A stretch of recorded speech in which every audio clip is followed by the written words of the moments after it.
오늘 우리에게 허락해 주신 하나님의 말씀은 요한복음 17장 14절부터 17절까지의 말씀입니다. 함께 봉독하겠습니다. 내가 아버지의 말씀을 내게 주었사오매 세상이 그들을 미워하여 싸우니 이는 내가 세상에 속하지 아니함 같이 그들도 세상에 속하지 아니함으로 인함이니이다. 내가 비옵는 것은 그들을 세상에서 데려가시기를 위함이 아니요 다만 악에 빠지지 않게 보존하시기를 위함이니이다. 내가 세상에 속하지 아니함 같이 그들도 세상에 속하지 아니하여 싸움나이다. 그들을 진리로 거룩하게 하옵소서. 아버지의 말씀은 진리니이다. 아멘. 자, 우리는 지난주에 예수님께서 시험에 들게 하지 않게 해달라고 기도하라고 가르치시는 장면을 보았습니다. 지난주를 잠시 돌아보겠습니다. 우리는 시험을 받을 수가 있고 또 시험에 들어가고 빠져들어갈 수도 있는 존재입니다. 이 시험이라는 말이 유혹이라는 뜻으로 사용될 때가 많습니다. 예수님께서 이 광야에서 40일간 금식 기도를 하신 다음에 마귀로부터 유혹을 받으셨습니다. 3가지 유혹을 받으셨습니다. 그러나 예수님은 이 유혹을 단호하게 거절하시고 하나님의 말씀을 들어서 물리치셨습니다. 우리도요, 예수님이 받으셨던 유혹을 똑같이 받으면서 살아갑니다. 그 외에도요, 수많은 유혹들이 우리를 찾아옵니다. 믿음이 깊어진다라고 하는 거는요, 유혹을 안 받는 상태가 아니고 유혹을 정확하게 분별하고 단호하게 물리치는 용기와 결단력을 가졌다는 것을 의미합니다. 우리가요, 스스로 유혹을 물리칠 수 있을 것 같지만 사실은 하나님이 유혹에 빠져들어가는 우리를 딱 붙잡아 주셔야 합니다. 유혹에 빠지지 않게 되는 것에는 하나님의 도우심이 절대적으로 필요하고 하나님의 강권하심이 우리를 도와주셔야 합니다. 그리고 강권하심이 있을 때 하나님 아멘 하고 순종하고 따르려고 하는 의지도 필요합니다. 시험에서 빠져나올 능력이 없는 사람일지라도 아멘으로 순종하는 사람에게 용기와 결단력이 생깁니다. 이게 잠깐 지난주에 있었던 어떤 이야기가 있습니다. 어떤 글을 잘 쓰는 사모님이 당신의 교회 집사님 아들이 교도소에 가 있다고 교도소 방문 12번 방문하기 위해서 자동차로 3시간을 갔다가 왔대요. 그러니까 가는 거 3시간 오는 거 3시간 밥 먹는 거 어쩌고 하면 하루 종일 12분 면회를 위해서 갔다 왔대요. 집사님하고. 근데 왜 면회를 했냐면 이 젊은이가 너무 착하고 성실한 젊은이였는데 어느 날 마약에 빠졌대요. 그 마약에 빠진 것 때문에 그걸 이제 그 기도해 주려고 갔다 왔는데 제가 거기다가 이제 댓글을 달았어요. 이 청년이 결단하고 마약에서 반드시 빠져나오길 바랍니다. 그랬더니 그 사모님이 목사님, 하나님이 도우셔야 합니다.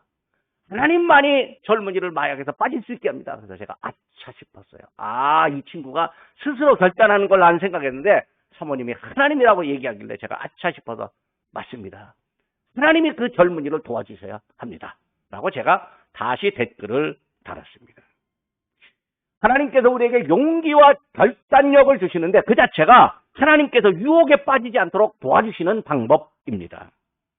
시험을 물리칠 힘이 없는 나약한 존재인 인간이 하나님의 도우심으로 시험에 빠지지 않게 됩니다. 오늘은 이제 주기도문 강의 11번째입니다. 아이고 벌써 11번째가 됐네요.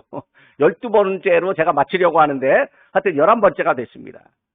예수님이 가르쳐 주신 기도 중에 다만 악에서 구하시옵소서라고 이렇게 기도하라고 말씀하셨는데 이 내용 중에 다만 또 악 구해 주십시오라는 표현이 보입니다. 헬라어 원문을 직역한다면 그렇지만 우리를 악으로부터 구출해 주셔야 합니다. 이렇게 표현할 수가 있습니다. 여기에 우리가 또 등장합니다. 우리라는 단어가 또 등장해요. 그래서 여기 살필 내용은 우리, 또 악, 다만, 구하시옵소서 이렇게 한 4가지 정도를 보게 됩니다. 제가 이렇게 단어 하나를 살피다가 보니까요. 마치 내가 설교를 하는 건지 논문을 쓰는 건지 저도 헷갈릴 때가 있습니다. 하나하나 살피면요. 이 설교 내용이 좀 어려워지는데 내가 이렇게 혹시 이거 어렵게 하는 거 아닌가라고 제가 고민을 상당히 많이 했습니다. 근데 깨닫게 하시는 거는 성령님이니까 하여튼 저는 최대한 쉽게 하려고 하는데 어쨌든 저의 실력의 한계가 있어서 쉽지 않아도 여러분 목사님 설교 너무 어렵다고 뭐 그렇게 탓하지 마시고 깨닫게 하는 성령님의 역사를 구하시면 되겠습니다. 어쨌든 다만 우리 구출하다, 구원하다 이 순서로 살펴보려고 합니다. 먼저 다만이라고 하는 단어가 있습니다. 다만 악에서 구하시옵소서. 이 다만이라는 뜻은 말은 그러나, 그런데, 그렇지만 한편 뭐 이렇게 사용됩니다. 그러니까 앞에 어떤 말을 하고 그 다음에 조금 다른 의미의 말을 할 때 다만 이렇게 말을 쓰게 됩니다. 우리나라 말의 다만은 사실은 앞에 말과 앞에 말과 뒤에 말에 다른 것을 표현하는 것이 아니라 살짝 어떤 예외가 있다라고 하는 걸 표현하는 건데 이 말에 어떻게 번역을 하기가 어려우니까 다만 그렇게 말을 한 거예요. 자, 그런데 이게 뭐냐면 시험에 들게 하지 마옵소서 하면서 살짝 방향을 전환하면서 악에서 구하시옵소서 할 때 다만이라고 하는 말을 썼습니다. 제가 어떤 회사에 중간 관리자를 코칭한 적이 있었습니다. 이 중간 관리자로 이제 승진하자마자 이제 코칭을 받는데 이 사람의 상당한 능력이 있습니다. 일을 참 잘합니다. 그런데 마음이 약하대요. 그래갖고 그 중간 관리자로 일하다 보면 이 마음의 상처를 받을 때가 있는데 이거 어떻게 감당할지 몰라서 어쨌든 이 중간 관리자로서 이 마음을 잘 다스리라고 그렇게 코칭이 필요하다고 해서 이제 그 걱정 어린 시선을 보내는 임원들이 코칭 프로그램을 만들었습니다. 그러니까 이분은 코칭하다가 대화를 하는데 이분이 늘 근데요 이런 말을 너무 자주 사용하는 거예요. 그러니까 자기가 말을 하다가도 근데 이렇게 말하고 또 제가 말을 하면 예 맞습니다. 근데 뭐 이렇게 말을 하는 거예요. 그의 표현법이 원래 그런지는 잘 모르겠습니다. 제가 이제 코칭 마지막쯤에 그런 말을 했습니다. 본인이 제일 자주 사용하는 말이 무슨 말인 줄 아세요? 그랬더니 잘 모르겠대요. 그래서 저는 근데라고 하는 말을 들었습니다. 맞습니까? 그랬더니 저도 몰랐어요. 그러는 거예요. 그래서 제가 근데라고 하는 말이 도대체 뭘 의미하냐, 본인에게 뭘 의미하고 상대방에게 뭘 의미하냐 그렇게 질문한 적이 있었습니다. 그 질문의 내용이 이제 길어지는 건 제가 자르고요. 어쨌든 이 본문에 사용되는 다만 이게 아마 그 사람들이 중간 관리자가 사용하는 근데 이런 거하고 비슷한 겁니다. 그러니까 시험에 들게 하지 마시옵소서. 근데 그러니까 아주 그냥 예사로 근데라고 사용하는 그런 형태입니다. 그래서 다만 악에서 구하시옵소서. 시험에 들게 하지 마옵소서와 악에서 구하시옵소서라고 하는 두 문장이 사실은 비슷한 맥락입니다. 하지만 약간 다른 차원이고 또 앞의 문장보다 뒤에가 시험에 들지 말라보다 악에서 구하라고 하는 것이 훨씬 더 강력한 의미를 갖고 있습니다. 이 사람의 일에 관한 간구가 주기도문에 있는데 일용할 양식을 주시옵고 죄지은 자를 사하여 주시고 시험에 들게 하지 마시고 악에서 구하시옵소서 이렇게 말하면서 점점 더 이게 강도가 세게 가고 있습니다. 그러니까 이 앞에 이 세 가지 표현이요. 사람에게서 나타나는 안 좋은 일들이 많이 있는데 그 안 좋은 일을 좀 도와주세요 라고 하는 공통점이 있는데 이 공통점이 점점점 세게 가고 있습니다.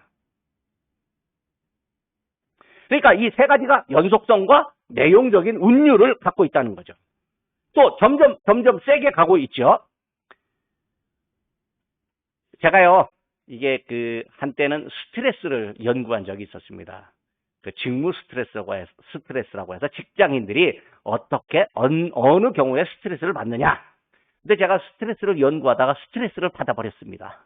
제가 스트레스 책도 쓴 적이 있는데 제가 스트레스를 심하게 받아버렸습니다.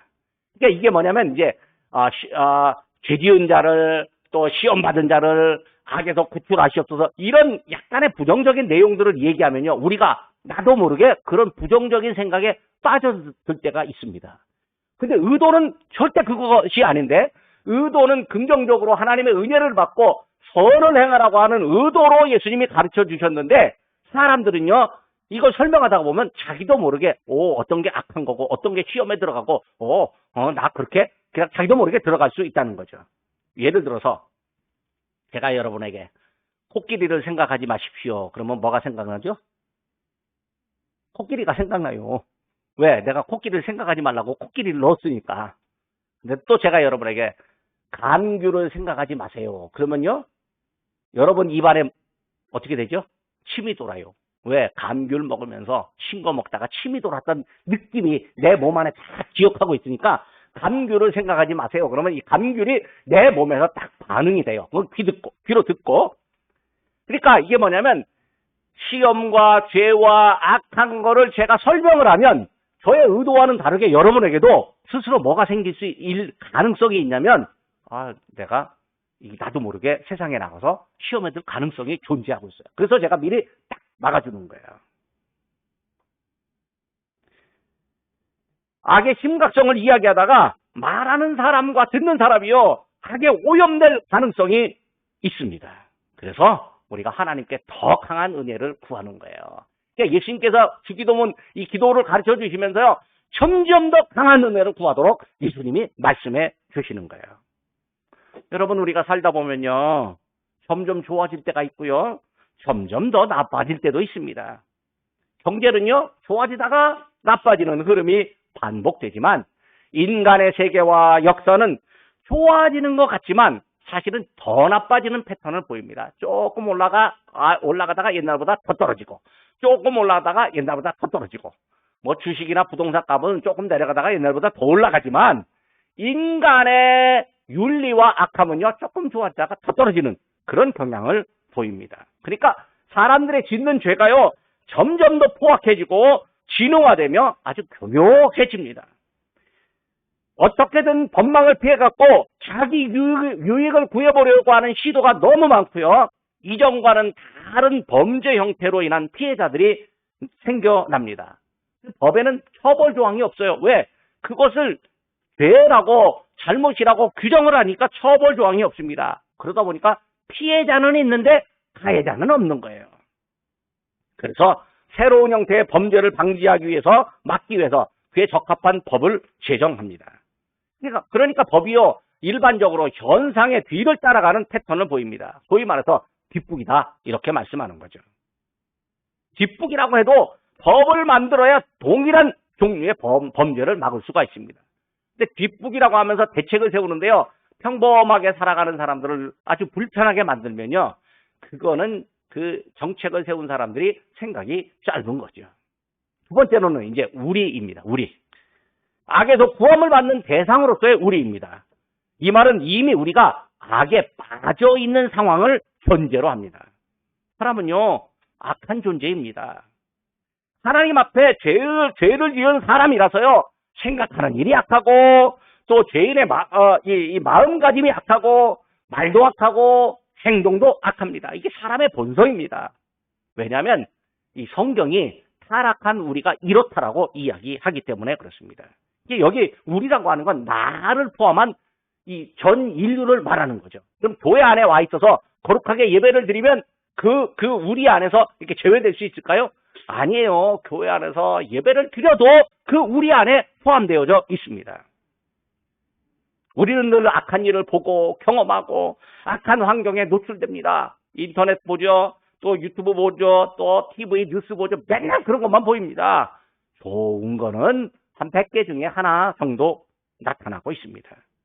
사람이 선한 것 같지만요, 악한 일에 자주 노출되다가 보면요, 자기도 모르게 악에 오염됩니다. 악한 일에 빠질 수 있습니다. 입에서 이 나쁜 말이나 욕설을 거의 안 해본 청년이 있습니다. 교회에서 거의 자라가지고 세상에 나가도요, 직장 생활을 해도 악한 환경이라면 일부러 피하려다가 보니까 그다지 악한 환경을 경험하지 않아서 나쁜 말이나 거친 말을 입에 담지 않았습니다. 그러다가 군대에 갔습니다.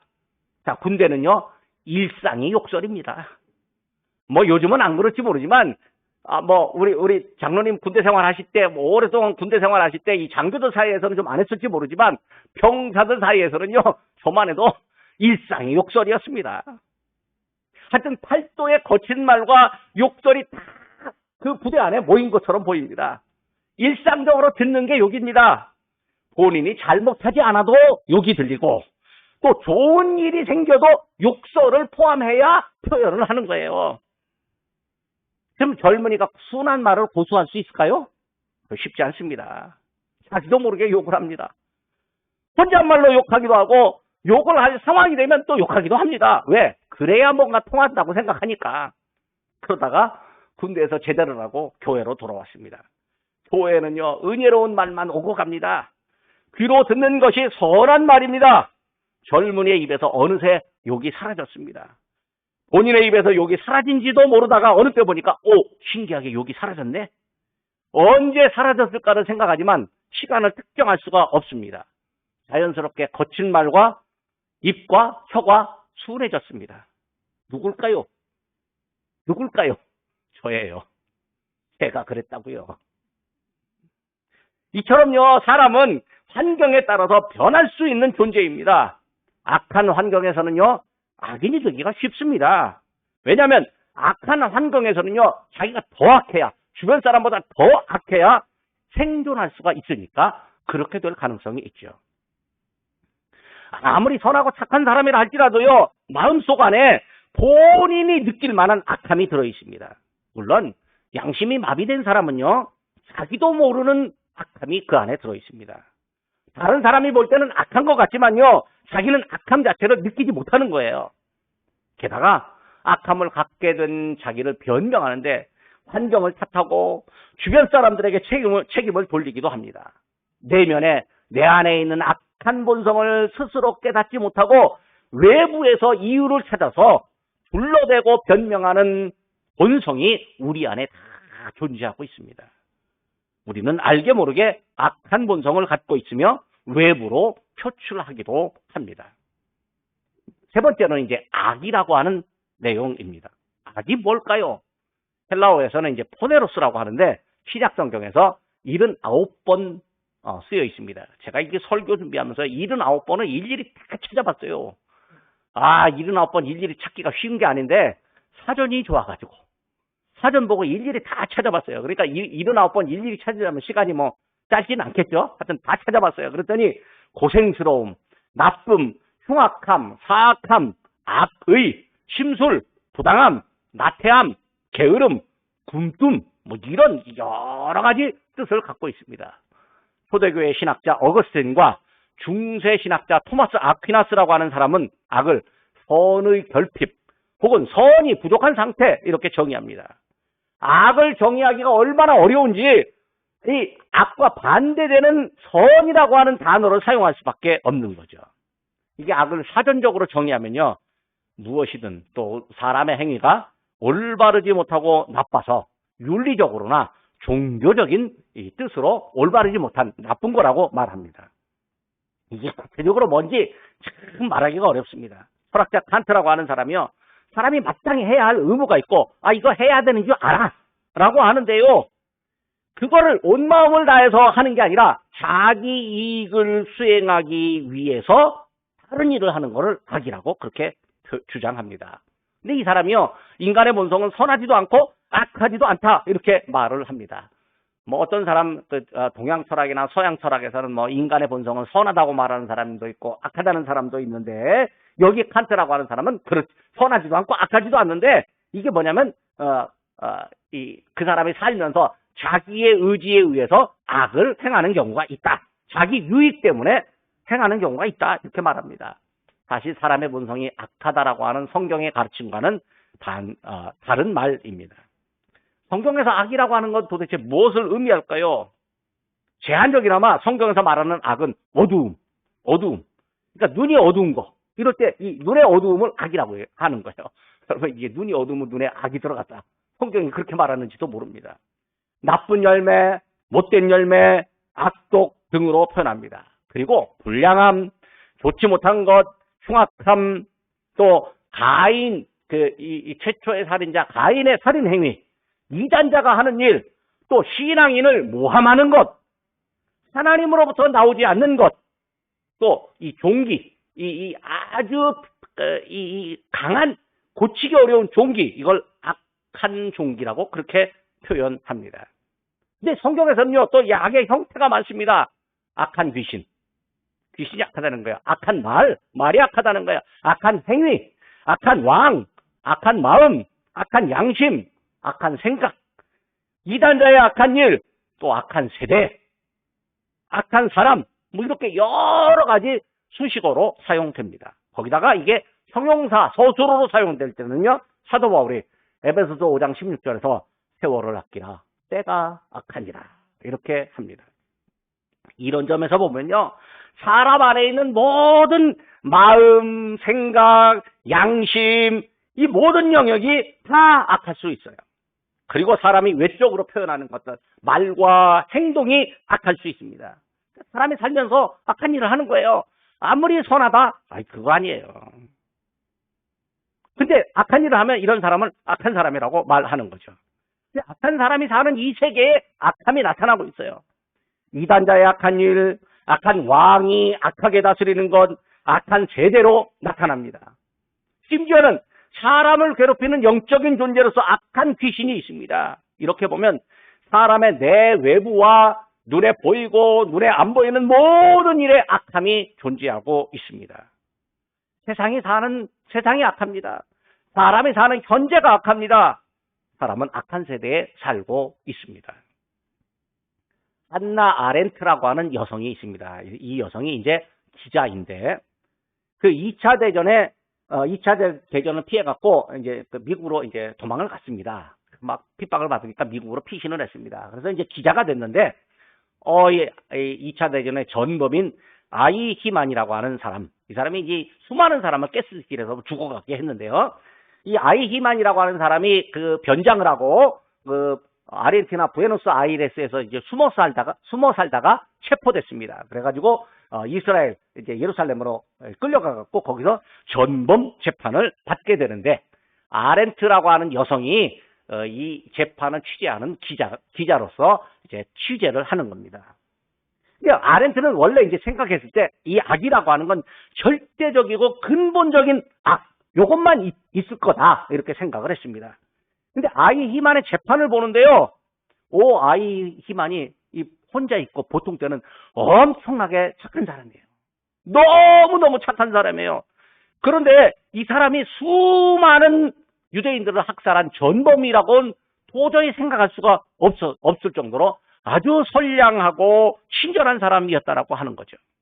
그래서 이렇게 착한 사람이 어떻게 그렇게 엄청난 학살을 자행할 수 있을까 의문을 가지다가 내린 결론이 악의 평범성이라는 단어예요. 표현이에요. 그러니까 이게 뭐냐면 악한 일이 우리 주변에 아주 평범하게 나타나고 있다는 거예요. 자기가 하는 일에 대해서 의문을 제기하지 않고, 평범한 사람이 부당한 권위가 있는데 거기에도 의문을 제기하지 않고 그냥 그 권위를 따라가거나 굴복해버리면 언제든지 악을 저지를 가능성이, 잠재력이 그 안에 있다라고 하는 거죠. 어떤 사람은요, 가정에서 참 착합니다. 근데 세상에 나가면요, 와, 저렇게 무서운 사람이 있습니다. 자기 조직 안에서는요, 엄청나게 카리스마가 있고 무섭고 사람들에게 온갖 나쁜 말과 막 소위 말하는 갑질 같은 것도 하는데, 집에 가서는요, 아내에게 꼼짝도 못합니다. 아내에게 말대꾸도 못합니다. 자녀들에게 아주 끔찍하게 잘하는 사람이 있습니다. 아내와 자녀들에게 잘하는 사람을 보면요, 이웃이 보면 저 사람 세상에서 참 법 없어도 살 사람이야. 야, 저런 사람이 나쁜 짓 할 거라고 전혀 상상하지 않습니다. 얼마 전에 그 신당역에서인가요, 그 지하철 직원 남자가 그 지하철 직원 여성을 스토킹하다가 화장실에선가 살해를 한 경우가 있습니다. 그래서 법원에서 이 사람 얼굴을 신상 공개하라, 얼굴 공개를 했습니다. 근데 얼굴을 딱 보니까 사람들이 전부 다 얼마나 평범하게 생겼는지 저런 사람이 저렇게 나쁘게 할 거라고는 상상도 못했다라고 하는 거죠. 그리고 그 사람이 대학교 다닐 때 이 주변의 학생들이 아니 너무 평범하고 착해갖고 그렇게 할 거라는 생각도 못했다, 그렇게 말하는 거죠. 그러니까 과거의 친구와 이웃들이 범인을 향해서 야, 너무 조용해서 별로 드러나지도 않았다라고 말합니다. 그러니까요, 악의 평범성이 우리 근처에도 얼마든지 존재합니다. 나는 착한 사람입니다. 이렇게 말할 수 있을까요? 그거 쉽지 않습니다. 다른 사람을 향해서는요, 저 사람 착합니다 라고 말하지만, 그렇게 말해줄 수 있지만, 나는요, 얼마든지 악을 행할 수 있는 존재라고 표현을 하는 것이 겸손이에요. 이걸 알면, 이렇게 겸손을 행하면요, 악을 분별할 줄 알고요, 악을 선택하지 않습니다. 근데요, 나는 착한 사람이에요. 나는 절대로 악을 행하지 않습니다. 그 사람은요, 딱 보면, 앞으로 행할 사람이다. 그렇게 성경 보고 연구하면 결론이 그렇게 나온다는 거예요. 하나님을 모르는 세상에서는요, 악이 가득합니다. 창세기 6장 5절에 보니까 이렇게 말합니다. 여호와께서 사람의 죄악이 세상에 가득함과 그의 마음으로 생각하는 모든 계획이, 사람의 마음으로 생각하는 모든 계획이 항상 악함 뿐임을 보시고, 그러니까 뭐 하는 거예요? 예? 그냥 홍수로 쓸어버리는 거죠. 여러분, 그러면 기독교인들은 악에 대해서 어떻게 대응해야 될까요? 사도 바울은 데살로니가전서 5장 22절에 악은 어떤 모양이라도 버려라 이렇게 권면합니다. 왜냐하면 악의 결과가요, 쓰라린 아픔입니다. 불쾌하게 느껴집니다. 위험에 처합니다. 고난, 고초를 당할 수 있기 때문에 그렇습니다. 사람이 악을 버리지 못하면요, 자기뿐만 아니라 가족과 세상이 온갖 불행에 빠지게 됩니다.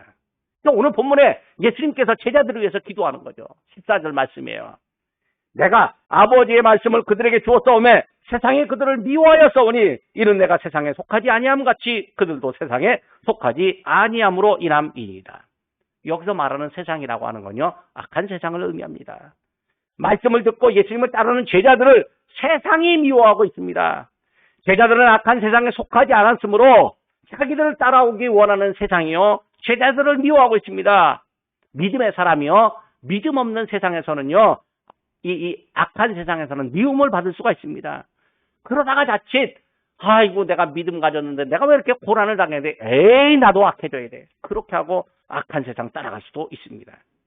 그래서 예수님은요, 당신을 따르는 제자들이 세상에 속하지 않았다라고 하는 것을 분명하게 아버지 하나님께 간구합니다. 16절 말씀에도 14절과 똑같이 있어요. 내가 세상에 속하지 아니함 같이 그들도 세상에 속하지 아니하였사옵나이다. 제자들은요, 세상에 속하지 않았습니다. 그러니까 제자라고 하는 건 곧 믿음의 사람들인 우리를 의미하는 거예요. 그러니까 우리가 세상에 속하지 않았다는 거예요. 그렇다면 어디에, 누구에게 속해 있을까요? 하나님 나라, 영생, 예수님, 진리에 속해 있습니다. 세상에 속하지 않았으니 악인이 아니고 하나님 나라에 속했으니 의인입니다. 믿음으로 은혜로 의롭다 함을 얻은 의인입니다. 세상에 속하지 않았으니 악을 행하지 않습니다. 악인이라고 불리지도 않습니다. 제자들은 그래서 악에 빠지면 안 됩니다. 예수님이 제자들을 위해서 간구합니다. 15절 말씀입니다. 내가 비옵는 것은 그들을 세상에서 데려가시기 위함이 아니요, 다만 악에 빠지지 않게 보존하시기를 원함이니이다. 위함이니이다. 다만 악에 빠지지 않도록. 그러니까 예수님이 아버지 하나님께 제자들을 위해서 간절히 기도합니다. 그렇다면 악에 빠지지 않는 것은 제자들 스스로 가능한 것 같지만 하나님이 도와주셔야 되는 거죠. 하나님이 제자들을 보호해 주셔야 하는 거죠. 이러보아 사람이 악에 빠지지 않게 되는 것은 하나님의 도우심이 있어야 돼요. 악에서 구조받기를 기도하라고 하시는 예수님의 기도와 관점이 똑같습니다. 세상에 속하지 않은 제자들은요, 진리에 속했습니다. 예수님은 진리를 아버지의 말씀이라고 정의했습니다. 17절 말씀입니다. 그들을 진리로 거룩하게 하옵소서. 아버지의 말씀은 진리입니다. 그러니까 아버지 말씀 진리가 우리를 거룩하게 합니다. 진리는 사람으로 하여금 하나님의 성품을 담게 하고 하나님의 뜻을 수행하게 하는 힘입니다. 거룩함을 하나님의 성품을 담고 하나님의 뜻을 수행하는 능력입니다. 거룩함이 하나님의 뜻을 수행하는 능력입니다. 이런 사람들을 의인이라고 할 수 있습니다. 아버지의 말씀으로 거룩하게 되는 것 역시 하나님이 해주셔야 합니다. 마지막으로 네 번째, 구하소서라고 하는 간구입니다. 이 구하다라고 하는 게 헬라어로 리오마이라고 말하는데 구조하다, 구출하다 뭐 이런 뜻을 갖고 있습니다. 사도 바울은 우리에게 악의 모양이라도 버리라고 하는데 예수님은 하나님께 우리에게 악에서 구조해달라 이렇게 기도를 하라고 하십니다. 그렇다면 악의 모양을 버리는 사람에게 이 자기 책임이 있지만 동시에 하나님께서 우리를 악에서 구해주시지 않는다면 우리는 거기서 빠져나올 수 없다라고 하는 사실도 동의해야 하는 거죠. 믿어야 하는 거죠. 인간이 스스로 악에서 헤어나올 수 있을까요? 예를 하나 들어보겠습니다. 재난 현장에 갇힌 사람들이 있습니다. 건물이 무너지고 재난 현장에 갇혔습니다. 지진이 나서 현장에 갇혔습니다. 이 사람이 스스로 빠져나올 수 있을까요? 안 돼요. 수많은 장애물이 있어서 못 빠져나옵니다. 교통사고를 당한 사람도 자동차 안에서 갇혀서 나오지 못합니다. 이럴 때 구조대가 등장합니다. 119 구조대가 왱왱 하면서 갑니다. 구조대가요, 온갖 장애물을 걷어내고 사람을 구합니다. 구조대가 자동차도 뜯고요, 차 안에 갇힌 사람을 구합니다. 결국 구조대가 이 재난당한 사람을 구하는 거죠. 재난당한 사람이 스스로 헤어나오려고 해도 결국 구조대의 도움을 얻어야 합니다. 그러면 재난당한 사람은 어떻게 하면 될까요? 의식이 있다면 어떻게 하면 될까요? 의식이 있다면 나 살아야 된다라고 하는 아주 강력한 이 의지를 가져야 됩니다. 혹시 스마트폰이라도 갖고 있으면 스마트폰으로 구조 신호를 자꾸 보내야 하는 거죠. 본인이 할 수 있는 일이 없다면 구조대가 올 때까지 어떻게든지 버텨야 하는 거죠.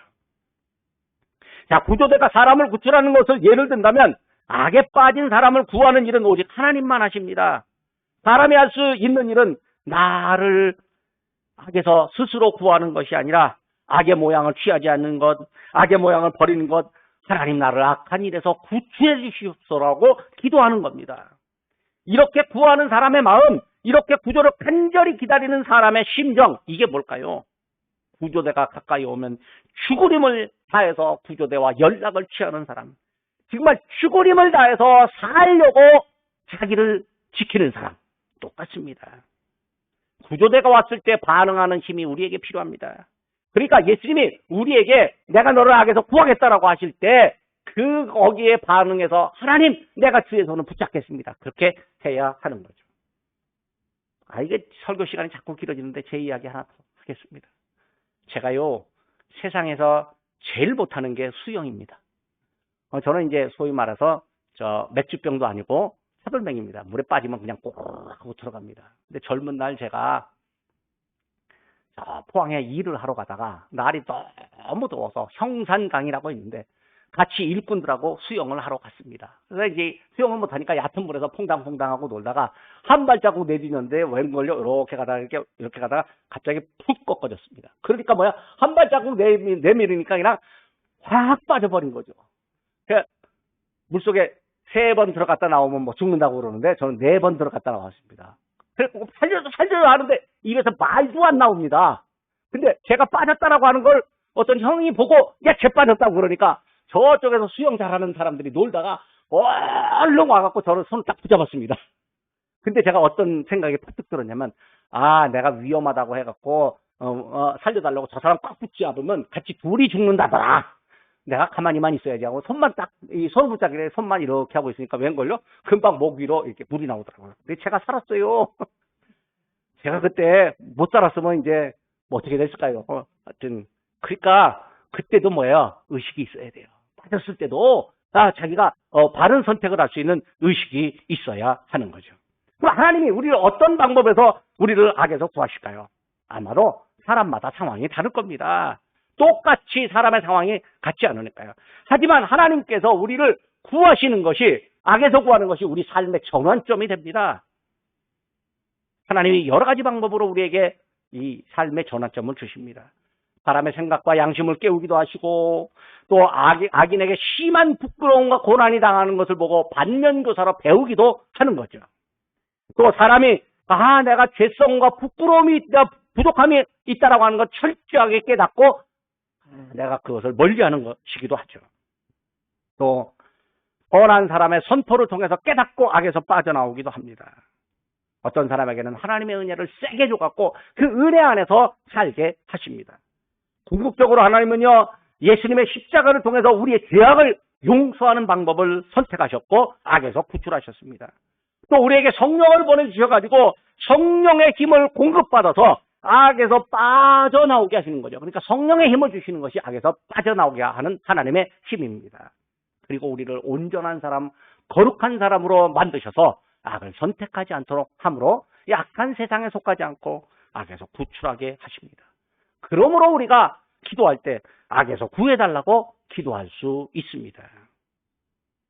사도 바울이 행한 것처럼 어떤 때는 하나님께서 강권적으로 악행을 멈추고 돌아서게 하기도 합니다.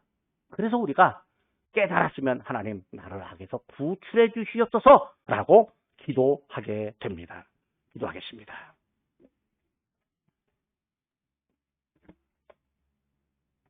세상과 저희 안에서 일어나는 사건들을 다 알고 계시는 하나님 아버지, 언제 어디서나 저희 마음을 하나님께로 향하게 하시고 신앙을 지키며 세상을 살아가게 하심을 감사드립니다.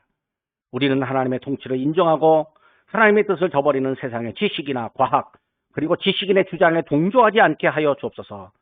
세상의 악함은 부끄러움을 가져오고 반드시 수치스러운 결말이 있음을 깨닫고 하나님께 악에서 구하기를 간구하게 하시옵소서.